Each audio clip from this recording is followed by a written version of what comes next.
వచ్చినా అని చెప్పాడు కానీ ఇగో మీ హైదరాబాద్లో ఫలానా ప్రాజెక్టు కట్టినా ఫలానా కాలేజ్ తెచ్చినా ప్రత్యేకించి పని చేసినా అని చెప్పాలి.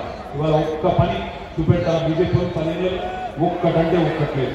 అందుకని మీకు దయచేసి అడిగే గుర్తు తెచ్చుకోండి, ఆగం రాకండి. ఇవాళ అనగానే అబ్ కీ బార్ 400 పార్ అంటాడు.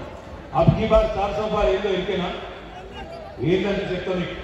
మోడీ వచ్చినాడు, మోడీ భారతదేశంలో ప్రధానమంత్రి అయినాడు, పెట్రోల్ ధర 70, ఇవాళ 110. ఈసారికి మీరు బీజేపీ కొట్టేస్తే అబ్ కీ బార్ 400 పార్ 400 దాటిస్తారు, పక్క 400 దాటిస్తారు. నేను ఉత్తరాలే చెప్తాను ఈ మాట. మీకు ఒక చిన్న మాట చెప్తా, దయచేసి మనసుకి ఎక్కించుకోండి. మా ఆడబిడ్డలు ముఖ్యంగా జాగ్రత్త వినాలి. ఇలా భారతదేశంలో అన్ని పిరమైంది, పప్పు పిరమైంది, ఉప్పు పిరమైంది, నూనె పిరమైంది, చింతపండు పిరమైంది, సామాన్యుడు తినే ప్రతిదీ పిరమై కూర్చున్నది. ఎట్లా పిరమైనవి, ఎట్లా ఇవాళ ధర పెరిగినాయి? ఒకటే ఒక కారణం, మన దేశంలో పెట్రోల్ డీజిల్ ఎన్నికలు తయారు చేస్తారో క్రూడ్ ఆయిల్, ఆ క్రూడ్ ఆయిల్ అంటే ముడి చమురు, అది మన దగ్గర దొరకదు, బయటికి వెళ్ళి తెచ్చుకోవాలి. గల్ఫ్ దేశాల్లో దొరుకుతుంది, ఆడికెళ్ళి మనం తెచ్చుకుంటాం. మోడీ గారు వచ్చినాడు 2014లో క్రూడ్ ఆయిల్ ధర బ్యారెల్ లెక్క అమ్ముతుంది. బ్యారెల్ క్రూడ్ ఆయిల్ ధర $100. ఇవాళ 10 ఏళ్ల తర్వాత బ్యారెల్ క్రూడ్ ఆయిల్ ధర $84, అంటే $16 తగ్గింది. మరి క్రూడ్ ఆయిల్ ధర తగ్గితే పెట్రోల్ ధర, డీజిల్ ధర తగ్గన్నా పెరగన్నా? తగ్గాలి. మరి తగ్గిందా? 60 రూపాయల డీజిల్ ఏమో 105 అయ్యింది, 74 రూపాయల పెట్రోల్ ఏమో 110 అయ్యింది. ఏమైనా మోడీ గారు ఎందుకైంది ఇట్లా అంటే ఆయన ఏం చెప్తాడు? దేశ జాతీయ రహదారుల నిర్మాణం కోసం అంటాడు. నాకు ఒక్క జాతీయ రహదారి చూపెట్టరా? టోల్ కట్టే అవసరం లేకుండా పోయే రహదారి ఒక్కటన్నా దేశంలో? నువ్వు విజయవాడవో, బెంగళూరువో, ఆదిలాబాద్వో, ఎటన్నా ఓ దేశంలో ఒక్క రోడ్డు చూపెట్టు టోల్ కట్టే అవసరం లేకుండా. మరి ఎక్కడికి పోయి ఈ పైసలని? ఈ 10 ఏళ్లలో నరేంద్ర మోడీ 30 లక్షల కోట్లు వసూలు చేసిండు పెట్రోల్ మీద, డీజిల్ మీద. రేపు పొద్దున మీరు మీ బైక్ లో పెట్రోల్ కొట్టించుకున్నప్పుడు యాద పెట్టుకోండి, ఒక్కొక్క పైసా 10 ఏళ్ల మీ ముక్కు విండి వసూలు చేసినోడే నరేంద్ర మోడీ. 30 లక్షల కోట్లు ఏం చేసింది తెలుసా? 30 లక్షల కోట్లను అందులో 15 లక్షల కోట్లు తీసుకుపోయి అదానీలకు, అంబానీలకు రుణమాఫీ చేసిన నరేంద్ర మోడీ. ఇవాళ నేను చెప్తే మీకు కొంతమంది కనిపిస్తున్నట్టు, అట్లా చేస్తున్నా. నేను చెప్పింది తప్పని కిషన్ రెడ్డి రుజువు చేస్తే రేపు ఇదే టైం ఇక్కడికి వస్తాను, రాజీనామా ఆయన మొక్కన వలస్తే. నేను చెప్పింది తప్పు కాదు. కాకులను బట్టి గద్దలకు పెట్టిండు నరేంద్ర మోడీ, పేదలను బట్టి పెద్దవాళ్ళకు పెట్టిండు. డీజిల్ ధరలు పెరిగితే బస్ కిరాలు పెరుగుతాయా పెరిగా? డీజిల్ ధరలు పెరిగితే బస్ కిరాలు పెరుగుతాయా పెరిగా? డీజిల్ ధర పెరిగితే సరుకు రవాణా ఛార్జీలు పెరుగుతాయా పెరిగా? మరి డీజిల్ ధర పెరిగితే పప్పు ధర, ఉప్పు ధర, నూనె ధర, చింతపండు ధర పెరుగుతుందా పెరగాలా? అవి పెరిగినాయి. మా ఆడబిడ్డలందరూ దిగ్గలు దానికి 400 సిలిండర్ 1200 చేసినాడు మోడీ. అబ్ కీ బార్ 400 పార్ అంటే అది సీట్ల సంఖ్య కాదు. అబ్ కీ బార్ 400 పార్ అంటే పెట్రోల్ 400 బరాబర్ దాటుతానని చెప్తున్నాడు మోడీ. అందుకే చెప్తున్నాను మీకు, దయచేసి ఆగమై ఓటేయకండి. ఏమనంటే మతం తప్ప ఇంకోటి తెలియదు. ఏమనంటే ముస్లింలు అందితుడు, ముస్లింలంటే ఎక్కువ పిల్లలు కంటారట. ఎక్కువ పిల్లలు కంటే జాతి సంపద వాళ్ళకే పోతుందని చిల్లర మాటలు. 10 ఏళ్ళు ప్రధానమంత్రిగా పనిచేసినాడు, మాట్లాడాల్సిన మాట నేనా? 2 కోట్ల ఉద్యోగాలు ఇస్తానన్నాడు సంవత్సరానికి. 10 ఏళ్ళలో 20 కోట్ల ఉద్యోగాలు ఇవ్వాలి. నల్లధనం వాపసు చేస్తా, ప్రతి కుటుంబానికి 15 లక్షలు ఇస్తానన్నాడు. అది ఎప్పుడో మర్చిపోయింది. బుల్లెట్ రైళ్లు ఉరుకుతాయి దేశంలో అన్నాడు, అవి మర్చిపోయింది. ఏం పీకిన మరి 10 ఏళ్ళు ఏమి పీకింది లేదు కాబట్టి ముస్లింలను తిట్టాలి, ఇంకోళ్ళని తిట్టాలి, రెచ్చగొట్టాలి, ఓట్లు వేయించుకోవాలి, అవతల పడాలి. ఒకసారి పుల్వామా పేరు మీద ఓట్లు, ఈసారి శ్రీరాముడి పేరు మీద ఓట్లు. శ్రీరాముడు దేవుడు అందరి వాడు, కానీ శ్రీరాముడు మర్యాద పురుషుడు. ఏం చెప్పింది శ్రీరాముడు? రాజధర్మం పాటించు అన్నాడు. రాజధర్మం అంటే ఏంది? గుజరాత్ ఒక తీరు చూడొద్దు, తెలంగాణ ఇంకో తీరు చూడొద్దు. ప్రధానమంత్రి అనేటోడు గుజరాత్ సాయం చేస్తే తెలంగాణ గురి చేయాలి. గుజరాత్ లో వరదలు వస్తే 1000 కోట్లు ఇస్తావు, తెలంగాణలో వరదలు వస్తే, హైదరాబాద్ లో మూసి వరదలు వస్తే రూపాయి ఇయ్యవు. ఇదేనా శ్రీరాముడు చెప్పిన ధర్మం? హైదరాబాద్ తెలంగాణకు ఒక్క కాలేజ్ ఇయ్యవు, ఒక్క స్కూల్ ఇయ్యవు. మెట్రో కట్టుకుంటామంటే చిన్న పట్టణాలకు సాయం చేస్తావు, కానీ హైదరాబాద్ దేవు. ఎందుకు వేయాలి మరి నీ ఓటు?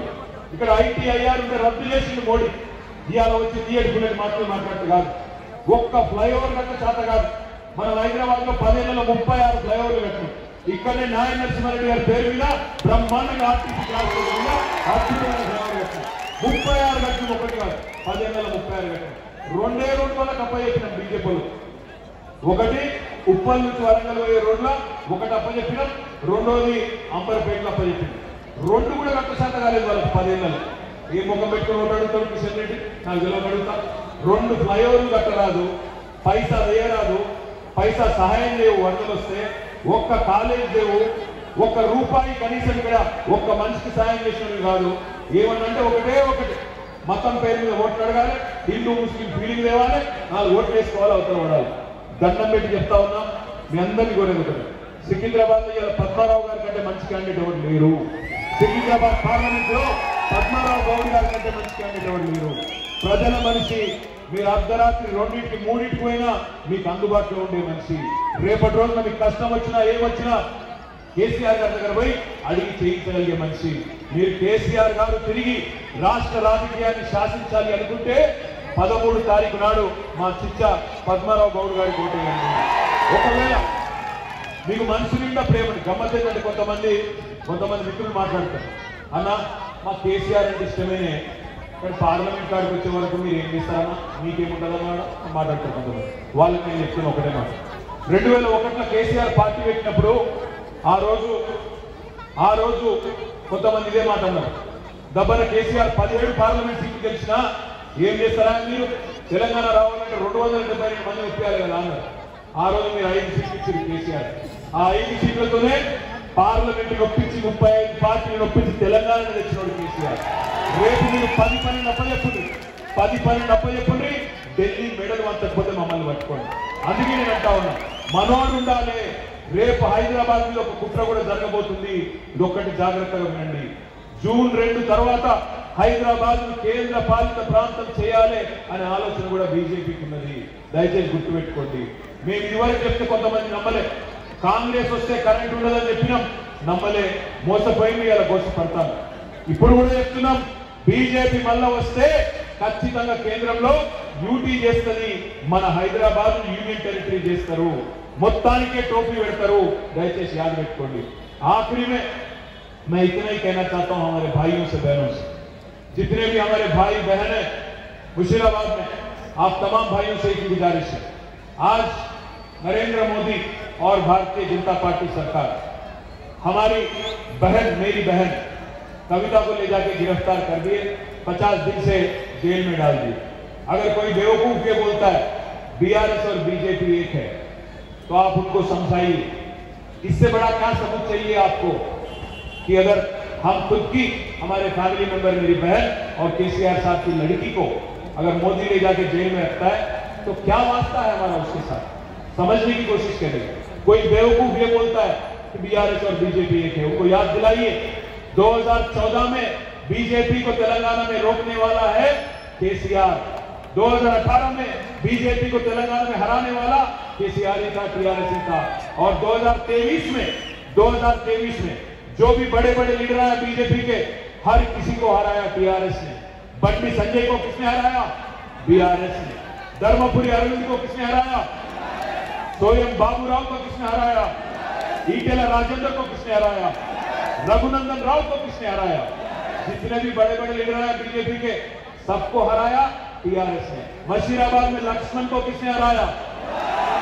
अंबरपेट में किशन रेड्डी को किसने हराया? అందుకే నేను అంటున్నా, వాళ్ళతో మనకి ఏం పొత్తు లేదు, మను లేదు, ఎలాంటి समझौता లేదు. అనవసరంగా ఆగమై కాంగ్రెస్ ఓట్లేస్తే, अगर गलती से भी आप कांग्रेस को वोट देंगे तो फायदा बीजेपी का हो जाएगा। सिंपल बात है, इसमें कंफ्यूज होने की कोई जरूरत नहीं। आज कांग्रेस यहाँ पे एक डब्बी कैंडिडेट को लाके खड़ा कर दी,